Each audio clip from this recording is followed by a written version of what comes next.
দর্শক, চুক্তিভিত্তিক কর্মচারীদের জন্য আবারও বেরিয়ে আসছে কিন্তু ঝামেলার একটা সংবাদ।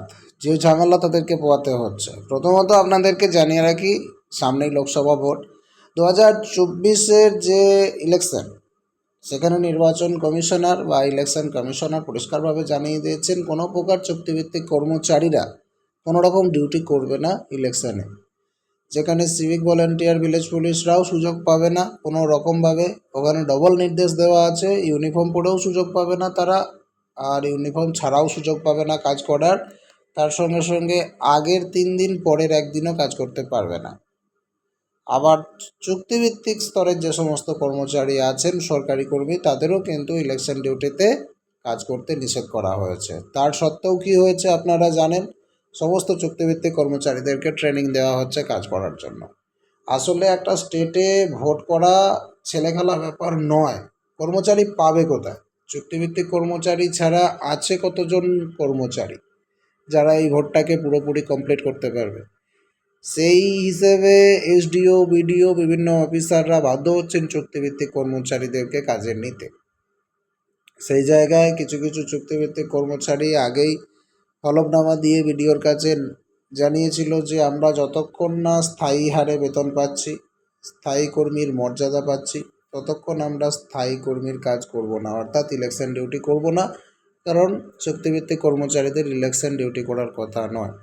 সেই হলফনামাগুলো বিভিন্ন স্তরে বিডিওদেরকে পাঠানো হয়েছে, বিডিওরা সেটাকে ফরওয়ার্ড করেছেন। কিন্তু তারপরেও দেখা যাচ্ছেন যে চুক্তিভিত্তিক কর্মচারীদেরকে ট্রেনিং দেওয়া হচ্ছে ভোটের কাজের জন্য। আসলে ভোটের কাজ করানোর মতো স্টাফ পশ্চিমবঙ্গে নেই চুক্তিভিত্তিক ছাড়া, সেখানে স্টাফের অভাব পড়ে যাচ্ছে। এই রিলেটেড আরও একটা বড় খবর বেরিয়ে আসছে, যাতে করে কি হচ্ছে, সরকারি ফেসিলিটিগুলোকে করার জন্য চুক্তিভিত্তিক কর্মচারীরা কিন্তু ভুগে মরছে।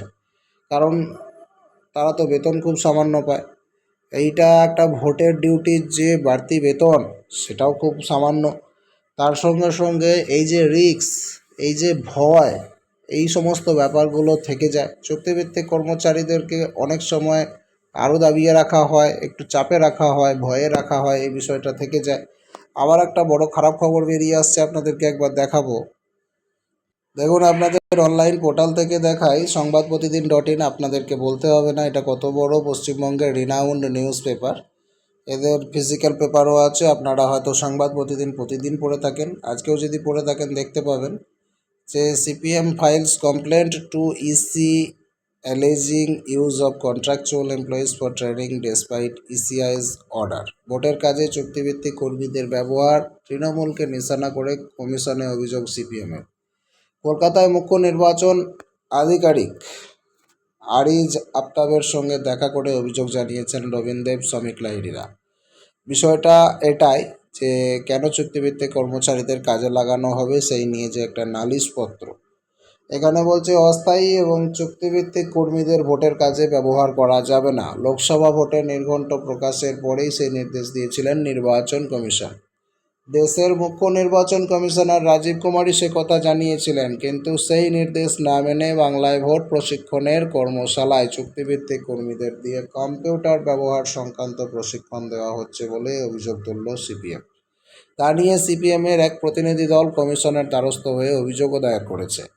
সোমবার কলকাতার মুখ্য নির্বাচন আধিকারিক আরিজ আফতাবের সঙ্গে দেখা করেন সিপিএম নেতা শ্রমিক লাহিড়ী। রবীন দেব সহ আরও 4 সদস্যের একটা প্রতিনিধি দল সেখানে দেখা করেছিলেন। তারা অভিযোগ করেছেন শাসক দল তৃণমূল কংগ্রেসের কর্মীদের চুক্তিতে নিযুক্ত যে সমস্ত কর্মী আছে তাদেরকে চুক্তিতে নিয়োগ করে ভোটের প্রশিক্ষণ দেওয়ানো হচ্ছে। এমনকি ভোটে তৃণমূলের হয়ে বিজ্ঞাপন তৈরির কাজ যে এজেন্সি করছে, তাদের কর্মীদের মাধ্যমেই বিভিন্ন জেলায় ভোট কর্মীদের কম্পিউটার প্রশিক্ষণ চলছে।